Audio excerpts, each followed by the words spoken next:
ikaw yung kasalanan dito. Ba't pumunta ka dito? Ba't ikaw yung kasalanan? Kinuha ako nila. Ikaw itong kasalanan dito. Ba't pumunta kang tao ka? Alam mo doon sa Negros sa amin. Ang hirap-hirap talaga. Hirap-hirap talaga. Kaya nagpulpi ako dito sa pagtrabaho. Kasalanan mo to. Kasalanan to. Ba't pumunta ka dito sa mansyon ng Wonder Family? Be? Ha? Ha? Uy! Bakit? Kanina ano? Kanina? Kanina yung bag. Sa ano natin? Ha? Nasabi mo na ba? Pasok ka ano? Akala ko nagbibiro ka lang. Ano nagbibiro? Ay, ikaw ba yung... Hanggang sa gabi po. Uy, di, bakit siya naka-ano social? Ha? Bakit siya naka-luggage? Eh kasi di ba? Sinabi mo na ba kay Kawander? Ikaw, Wander. Ha? Akala ko nagbibiro ka lang. Ano nagbibiro? Hindi ako nagbibiro. Hindi ka nagbibiro? Oo. Kawander, dito ka. Sinabi ko naman sa kanya kanina, pero hindi ko sinaseryoso kasi sabi mo... Dito ka nga Kawander para makapag-usap tayo ng maayos. Bakit? Di ba sinabi ko sa'yo na ano? Oh. Ikaw ba yun ate? Opo. Di mo ka siyang mas... Ha? Mukha siyang mas ano... Kutis ba? Yung kutis. Oo nga eh. Pansin ko mas kutis mayaman siya sa akin. Pero be, huwag mo akong pinagluluko at ako seryoso ako. Nasabi mo na ba sa kapatid mo? Oo, pero sinabi ko sa kanya na ano, may pera pa naman daw siya. Ah, may pera. Pero malungkot siya, Bi. Hindi, kasi ganito. Mamaya. Hindi, seryoso ako ha. Hindi ako nagpa-prank. Seryoso ako. Oo nga, seryoso. Yun nga. Ano? Bakit ate? Kapalitan mo. Ha? Kapalitan mo. Bakit ate? Pagpasensyahan mo na lang, ma'am. Eh kasi, hindi. Ang ano ko kasi na tawag no, nakasama yung yung marunong magluto kahit ding lang sana. Willing naman daw siya matuto, Bi. Wala na, andito na siya eh. Paano yan ate? Uwi ka na lang muna sa Negros.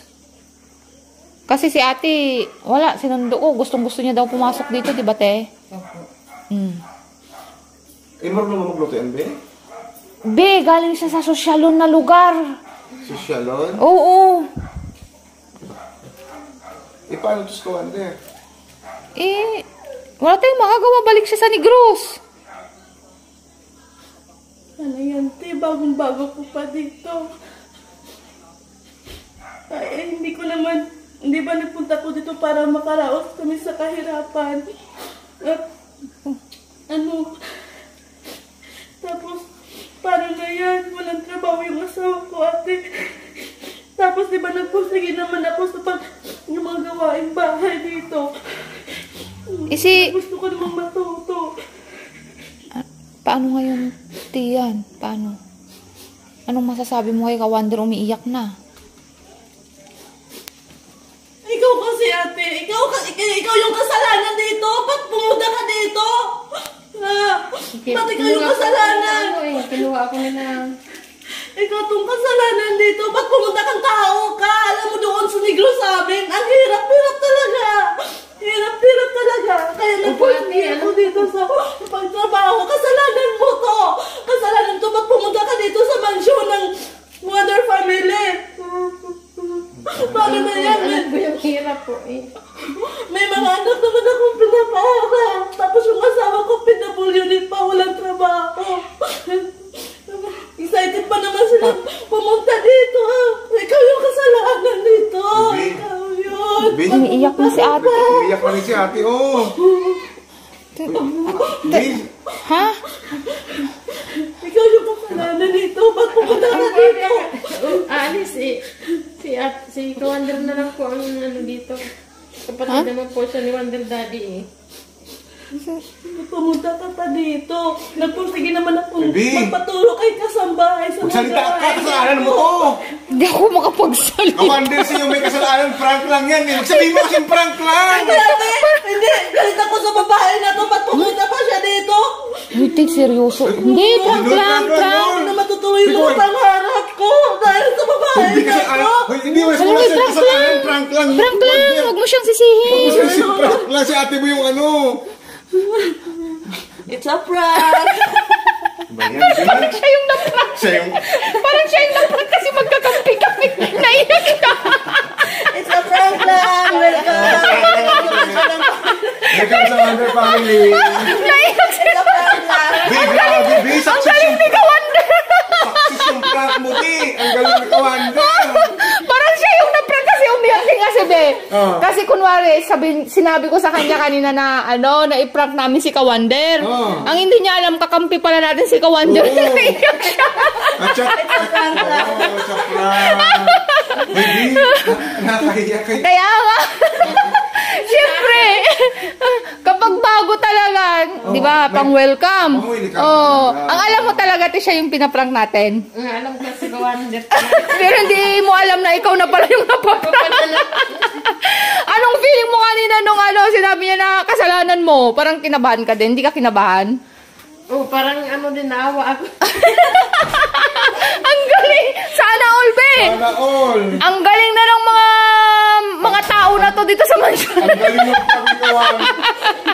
Ang galing ng pagkawan. Pati yung nagka-camera doon, no? Umiiyak. Umiyak ka lang sa bayan? Ang hirap ng buhay sa Pati siya, iyakin din pala siya. Iyakin. Mababa ang luha ni Ate Rose. Rose, di ba? Opo. Ay, yung mga kawander siya. Prank ka din ate? Opo. Kaya nga, Kasalanan mo to. umiyak talaga siya. Kasi ang alam niya kasi, si Kawander ang pinaprank. Yung pala siya na yung napaprank. Oy, B, believe mo kay Kawander. Ang galing na, B, nag-label up. Tingal. Ganun di ba? Grabe Kawander ha. Pero kaya umiyak na rin si Ate Rose. Naawa din ako kasi naranasan ko din yung hirap. Ibig sabihin lahat tayo dito madrama. Dumanas. Madrama ang buhay. Dumaan sa matinding pagsubok. Oo. Ganun talaga siguro, pag ang buhay ng isang tayo mas maraming pinagdaan na pagsubok, Kaya- talagang mababa yung luha. Ay, mga kawander siya si Ate Rose, yung bagong natin. Bagong kasama dito sa Chef. mansyon. Chef. Chef. Pero B, wag ka. Kung may chef, mayroong ang tawag dito. Mayordoma. Mayordoma. Dahil ikaw na yung in charge dito sa... Siya din yung magiging Mayordoma. Oo, Mayordoma. Siyempre, ang Mayordoma. Sana all. Oo. O, diba? Ayun, mga kawander, it's a prank kay Ate Rose.